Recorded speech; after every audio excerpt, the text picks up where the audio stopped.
అని పేరు ఈశ్వరుడికి, నీటికి ఈశ్వరుడని పేరు. లింగ పురాణంలో సంజీవనం సమస్తస్య జగత సలిలాత్మిక భవ ఇత్యుచ్యతే మూర్తిర్భవస్య పరమాత్మన అంటారు. నీరుగా పరమశివుడున్నాడు అని.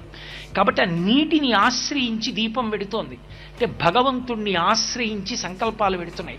సంకల్పములు ఊపిరి మీద ఆధారపడతాయి.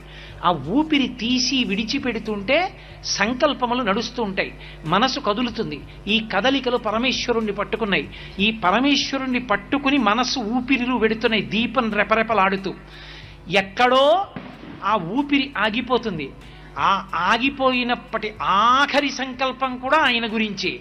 అప్పుడు ఆయన యందే ఐక్యమవుతాడు.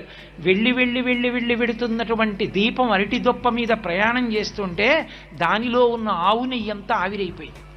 అది